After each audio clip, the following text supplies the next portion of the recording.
Good afternoon, friends of the Jose Manuel H. Garage channel.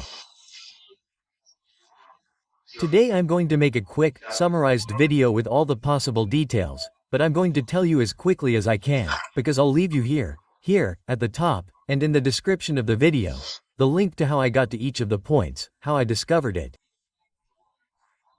This video is about how to install a speedometer, odometer, instrument panel, universal, or theoretically valid, for your brand's motorcycle, but deep down they're universal, because they say they're valid for any, that is, for a specific motorcycle, and deep down they're universal, and it's not that they're valid, it's not that adaptations need to be made. In other words, they don't work directly, adaptations need to be made.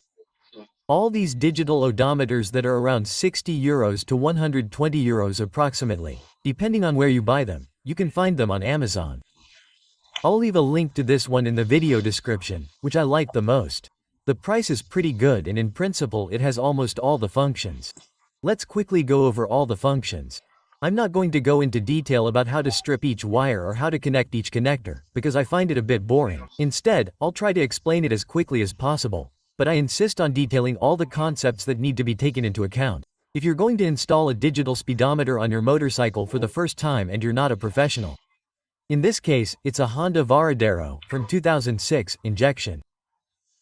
Honda Baladero 1000, XL 1000 volts, and well, you can install it on almost any motorcycle.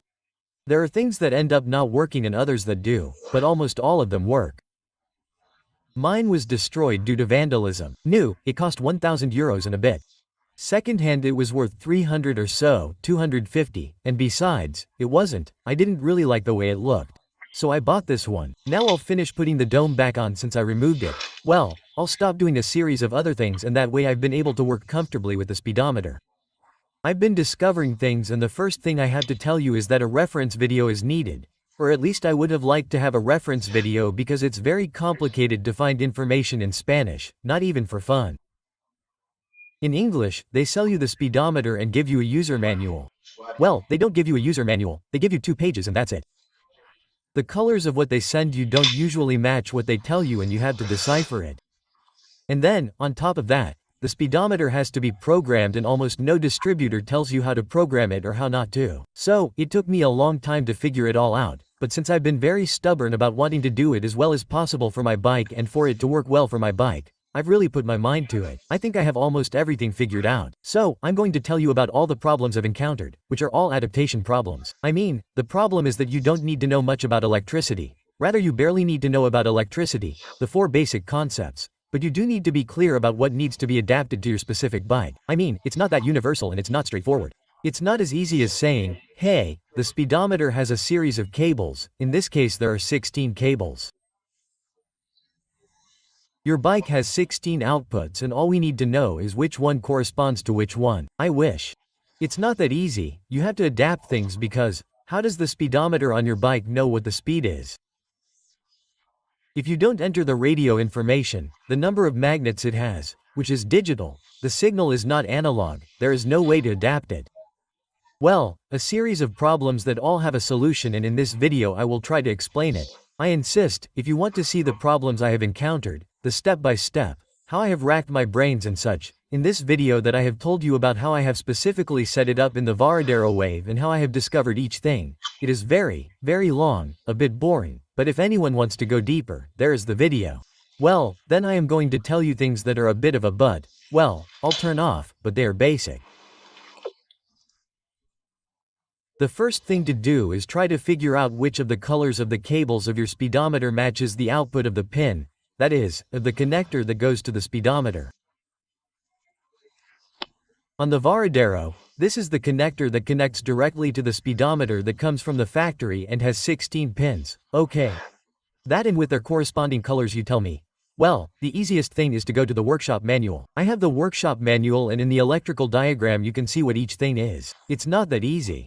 In the shipyard I do have a workshop manual, but it's not scalable. It's a very careful move, a single page and in the end you can only deduce 3 or 4 outputs. The rest is out of the question.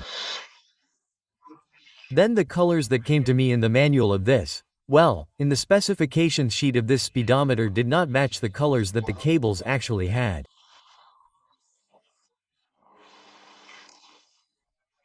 So, the first thing to do is to find out on the one hand what each color of the speedometer really corresponds to and see if the colors they tell you in your specifications book match what you have, and if they don't, well, then check it.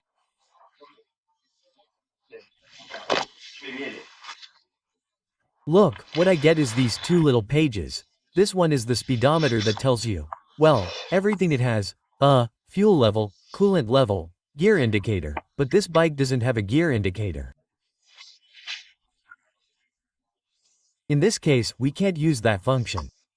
It has a rev counter, a speedometer, an ECU engine fault indicator, and an ABS indicator. This bike doesn't have ABS. There are bikes with and without ABS. This one doesn't have ABS. It has a high beam indicator, a left turn signal indicator, a right turn signal indicator, the revs, the odometer, the speedometer itself. We said the speedometer, and it also has the neutral indicator, okay. And then it says here so easily, as if everything were so easy, that it has these connectors. And it's true that it does have these connectors. It has a 9 connector, which would be the main one, which tells you that the red and black color is, here where it says speed. I thought speed was the revolutions, okay? The brown red, that is, the brown red, the engine error symbol, the ignition look, which is the black, that is the positive under lock and key. Well, I'm not going to tell you everything. Well, in the 9 we have all these options. Well, I'll end by telling you. The light blue is the indicator light for the left turn signal. Let's see it. Turn signal on the left, see? Okay. Then the blue is the blue cable, it's the one for when I put the high beams on. There it is, when I put the high beams on. The orange is the turn signal on the right. The red is the constant battery, which is what we use to power our clock. It comes with a clock, and for the clock to always be on time, we have to power it directly from the battery, okay. A red, that is, it is positive without being locked. There is a positive under lock and a constant positive. Perfect. Then we have the blue-white, which is the signal for, okay, the fuel level or gauge signal, and the green is the constant negative. Okay? Then we have another connector with 6 pins that indicates, look, the green-red is for the neutral signal, and then these here, the pink, gear 1, the blue-red, gear 2, the green with black, gear 3, the yellow with red, gear 4, and the yellow with white, gear 5.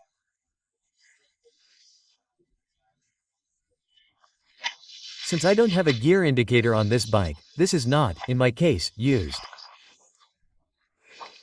Then we have another one with 3 that is for the speedometer signal, which I thought, okay, well, for the speedometer signal I need a positive, a negative and the signal so peaches. But of course, I did this, since I already had positive and negative powered to the mudguard, I thought that I didn't need that and I only needed the signal. I discovered which was the signal pin of, in this case, the speed sensor that the bike has in digital form. It is not adaptable, okay? Because in order to calculate speed, these digital speedometers need 2 parameters, which are then done through programming. One parameter is to know the outer perimeter of the wheel, and this is calculated using a formula that I'll tell you how to get. I'll put a link in the video description that takes you to a site where you can enter the dimensions of the wheels. These wheels are, you see, look, these wheels are 110/19. With these 3 measurements, 110, 80, and 19, through the link that I'll leave in the video description, you enter the formula and it tells you the outer perimeter of the wheel and that data and put it in millimeters, okay? In the case of this bike, it's 2100 and something. Then I'll tell you exactly what it is. Well, the speedometer needs to know the perimeter of the wheel and it also needs to know how many magnets the speed sensor has. With those 2 things, it calculates your speed correctly. Hey, I had a hard time figuring out what I told you, because, of course, I used the speed sensor based on the signal that the bike gave me, and the number of magnets allows you to use anything from 1 magnet to 12 magnets, and doing the test, using just 1 magnet, that is, indicating that it had just 1 magnet, up to 2 magnets. When I was going at real speed, which I put on a speedometer with GPS here, my mobile phone in speedometer function with GPS, when I was going at 30 kilometers per hour real speed, it would show me 200. And if that with 12 magnets and with 1 magnet, instead of 30 kilometers per hour, it was 40 kilometers per hour, it would show me 200. There was no way to adapt it, okay, until finally I bought this speedometer with the accessory. I also bought it just in case, because it was €7 more, and I said, well, just in case I'll buy it. With the add-on here, it comes that I've adapted it to, and it's very easy to adapt. See? It has this support here and this little device here, which, as I'm telling you, is €7 more. Do you see it there? That's the sensor that counts how many times the magnets pass. And I had to put 2 magnets, which are this one here, and one right in front. I had to put this one in. I put it in with cold solder and it's perfect. Okay, but you have to buy this little device that comes here. It's pin 3 and connecting this entire pin 3. To pin 3 of the speedometer speed, telling it later, we'll see that in the video that I'm going to make for programming. This is a quick video on how to make the connections. Then I'm going to make a programming video, so that it's not too long, of programming this odometer, and then the long video of everything I've discovered each thing. Because it's the first time I've done it. I don't control much electricity either, and I've never put in a digital odometer before. And then, well, I've worked hard on it. Diego, our dear collaborator and friend from Argentina, has helped me. He's helped me a lot. I'll show you in the long video. If you watch my conversations with Diego, what I ask him, well, I don't want to ramble on too much, okay? But it's all thanks to Diego's help. So, this video that I'm making now, plus the video on how to program it, plus the whole long video with Diego and all that, these are 3 videos for the speedometer. Since I know that many people are going to follow these things, so as not to watch the whole long video, watch this video on how to do the actuations and connections, and then a video that won't last even 5 minutes on how to program it, okay? That allows several things to be programmed. One of the most important is the speedometer. I already programmed it, calculated it, set it up, and once I had everything done and everything clear, I put the phone with the GPS and the speed matches perfectly, meaning the speed works perfectly for me. Okay, having said that, and finally, it has 3 other cables that are loose, okay? In other words, we have one with 6, which is all for the gears, one with 3 that is for the speed, and one with 9 that is for that, for neutral, engine failure, etc., as we have seen. And finally, there are 3 loose ones, which is the gray one for gear 6, because here there are 5 gears plus neutral.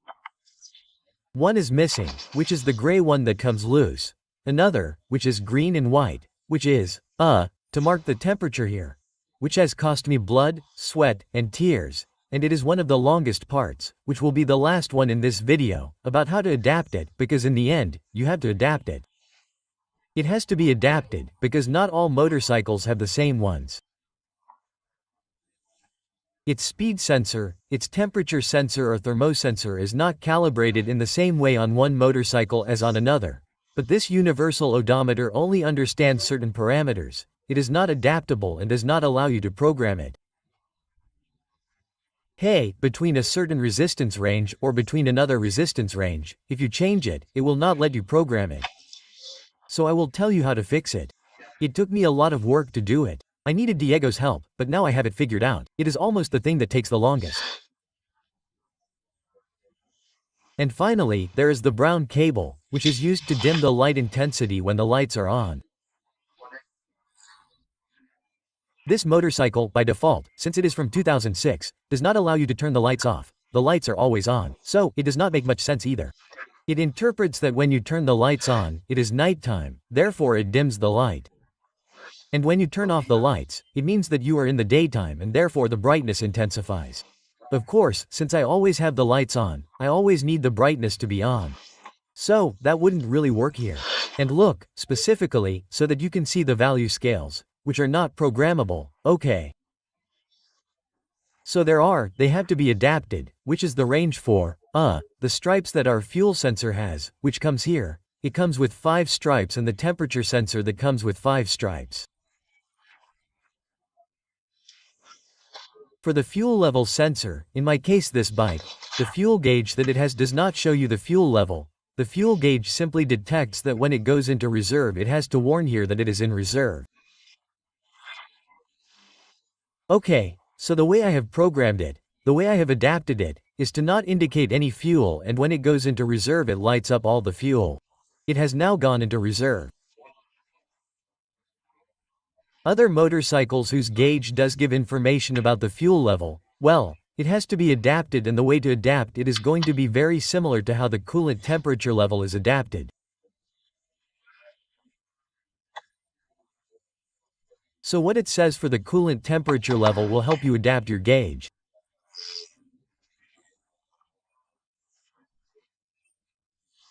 Look, here it tells you that if the resistance level received by this odometer, this instrument panel is greater than 90, it will have 1 bar. If it is between 890, between 89 and 81 ohms, it will only have 1 bar, and it will also be flashing. In other words, we are about to run out of gasoline. Between 80 and 71, 1 bar. Between 70 and 53, 2 bars. Between 52 and 34 bars, 33 and 15, 4 bars, and less than 15 ohms of resistance, 5 bars. That is to say, here the more resistance it shows us, the less fuel level we have, and the less resistance it shows us, the more fuel level we have. Okay? In my case, it's very easy here. What I've programmed is that when it shows me the signal that it's going into reserve, it mentions the fuel level. Okay, and then on the other hand, because this one doesn't show me, it doesn't differentiate in resistances. Here it's either yes or no, okay? Or if it's in reserve or not in reserve. It seems a bit like that to me, but oh well, what can I do? Okay? And here we have the scale of resistance values and number of bars depending on the temperature. In this case, the less resistance, the higher the temperature, okay? It's a negative thermosensor, okay? That is to say, the lower the resistance, the higher the temperature, and the positive ones are the higher the resistance, the higher the temperature, okay? This thermos, okay? Having already described all this, we are going to assume that the information you have here, the colors do not match your speedometer, because if this happens to you, we do know how to fix it, because it is very likely that it could happen to you, because in the end these Chinese sell them and, well, they either make mistakes or do not have those cables, or it is a bit of a disaster. Okay, all this matches, but then the colors do not match and it can be confusing. So, if we learn to detect what each cable is for regardless of the colors and what is written here, well, we are going to work a little more, but we are not going to be mortgaged to whether the information in the manual we have is correct or not. And the same if you do not have a workshop manual with all the appropriate wiring. Also, since this has an ECU, there are things in the workshop manual of the motorcycle's electrical diagram that are directly sent by the AQ, and there is no way to interpret the others. So, let's also see how we can find out what each of these pins means if we don't have a workshop manual or a good electrical diagram of our bike, okay? The video will be a little longer, but they give us the resources so that we can deduce each thing ourselves, and thus, on our own, we can match what the speedometer needs with the signals that we can obtain from the bike. That's what we have to do. And in order to do that, what we need are these instruments. On the one hand, we need a tester to measure continuity, to measure resistance, and to measure voltage. I'll leave you a link in the video description to buy one of these testers. It costs Euro 12 to 15. Very easy. And it should come with the alligator clips. You need both to work more easily with the alligator clips and the alligator clips, okay? Both the positive and the negative, and that way we can have the information. Then, of course, another problem you're going to have is that I have the connector here that comes out of the bike and connects to the original speedometer of the bike. This speedometer comes with this type of connector. We've already seen one with 6, one with 9, and 3 loose ones. And also, the layout won't match the one on our bike, so it really won't be of any use to you. I took them all out and put them in according to what I had in the layout. Let's see, there's another way to do it. One is to cut everything, do everything individually and make each connection individually. But of course, if at some point you want to make your electrical installation reversible so that it can be used to put your original speedometer back, then the best thing to do is not to cut anything. Leave everything in good condition and use these little cables that I used. In my case, depending on what type of connector you have, you can use some resources or others. Do you see? As you can see, I have pricked it on one side, which is to pricked into the connector and they stay fixed well. Then I have to put it on with tape and on the other side I have taken it to the connectors. So I have these cables that are, well look, female female, I have female female, male male and female male. With those three the work is much easier. Also soldering, that is, there is already, the electrical solution that you want to use to splice cables. We are not going to waste time in this video teaching you how to solder cables. What we are simply going to learn are the concepts. Then you solder it however you want. I already told you that what I have used have been these cables and then one of these little boxes of connectors. Do you see? Here I have connectors. I leave you all these materials. I leave you how to get them in the description of the video in a link to Amazon that will be more expensive for all of us to buy it through that link. And if you buy it through that link, I always look for the cheapest ones, but you are collaborating in the maintenance of this channel. See?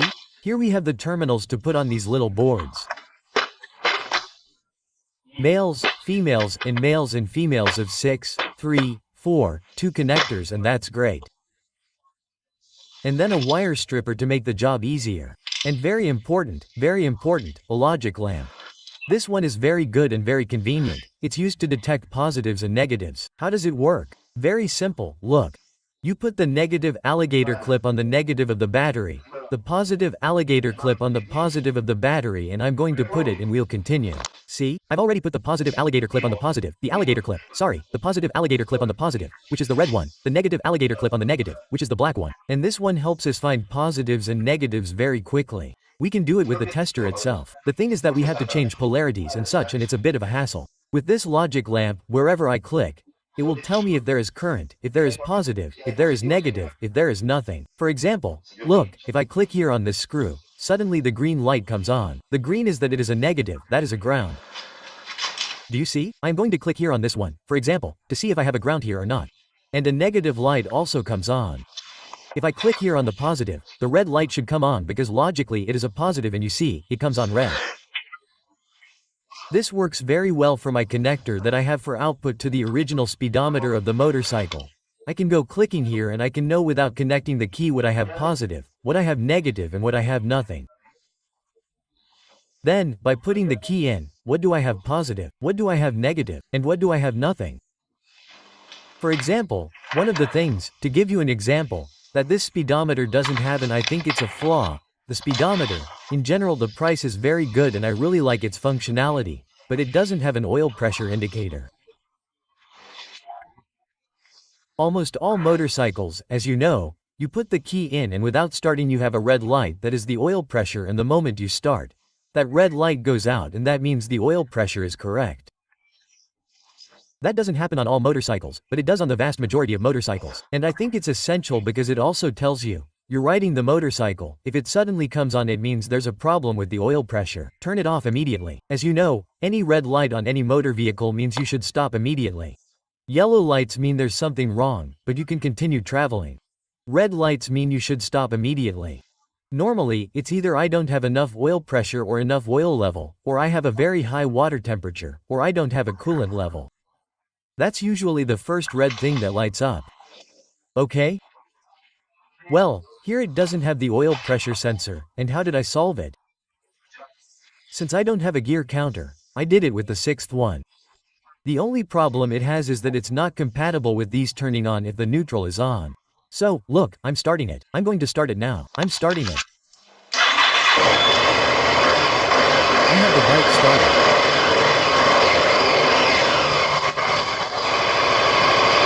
Okay, it's very cold anyway, but anyway, I have it started. And now I'm going to put it in 2nd gear. Since I have the camshaft positioned, the power stops and look, this appears, which is as if the red oil pressure light were lighting up. I mean, it's not the best solution, but what I know is that if I'm driving, which is the important thing, and the 6th gear light comes on, it means I have problems with either the oil level or the oil pressure. Okay, that's how I solved it with the 6th gear. Of course, if you had a 6th gear indicator, you would have to find an alternative solution. So, this isn't perfect, but hey, it's pretty close to perfection and the price-quality ratio of these digital speedometers is very good. But I'll tell you the good and the bad, the pros and cons. And so, the biggest flaw that I see in this odometer is the oil pressure indicator. Okay, done. Let's continue with what we were saying. Okay, so, as I was saying, the first thing to do is to check the function of each of the speedometer's cables and whether their specifications and colors match what the speedometer actually lights up. And that's very simple. What do you have to do that? Well, we've said that the speedometer had 21 cables. It has one of new, one of 6, 9 and 6, 15, 3 18s and 3 loose ones, that's 21. It has 21. Okay, so the most important thing is to know which is the positive under lock and key and which is the negative, which usually isn't a problem because the negative is usually green and that's the same in all of them. And the positive under lock and key is usually black and it usually matches in all of them. The constant positive is not necessary because the constant positive really does what it does is power the clock. It doesn't power the rest. So, with an external battery, let's see where we have the external battery. Look, with an external battery, you connect the black, which is the constant positive, to the positive and the green to the negative. With this, connecting it directly to these speedometer cables, we would already have the speedometer on. I'm not going to do it now because if I did, it would make the video too long, but you have to believe me, okay? So, positive, low, key and negative. We would already have this on. And then, if I fill in the colors that it shows here, we would try to connect the output of that cable of the color we want to positive or negative. That is to say, to turn on the different speedometer indicators, they are not always powered by positive or not always powered by negative. Some are powered by positive and others are powered by negative. That is why it is very important to have this logic lamp, because that way we know which ones are powered by positive and which ones are powered by negative. In any case, I will tell you in advance how it works in general, okay? So that you can discover it. So, having positive, low, key connected and negative, then we have to look for a negative or a positive for each of the cables and see that it lights up. So, very important to not damage anything. The fundamental recommendation, and if you don't have the logic lamp and you're going to connect it directly, is to put a cable.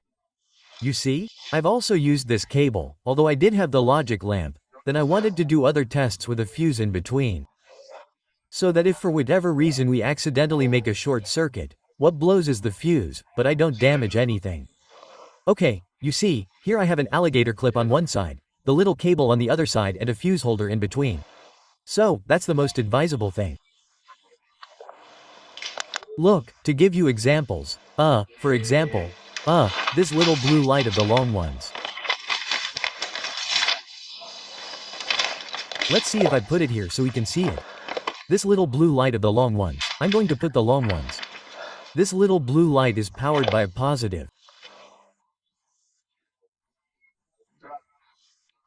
That is to say, wherever you put the cable here, in this case it tells me that the high beam, which is the long one, is blue.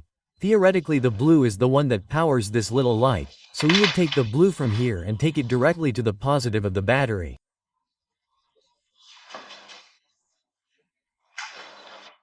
If this lights up, we are now sure that this blue really corresponds to this, which I tell you many times, in many cases, not all the cables correspond. Many colors correspond and others do not. So, before going crazy, we have to check one by one that they correspond, and so, on the one hand we would have identified all the colors of the speedometer and then we have to do exactly the same with the outputs of the motorcycle and so we can match them. To give you more examples. Look, the indicator on both the right and the left also lights up with positive, okay? The AQ error indicator, that one is powered by negative. Neutral, N is powered by negative. All gears from 1 to 6 are powered by negative.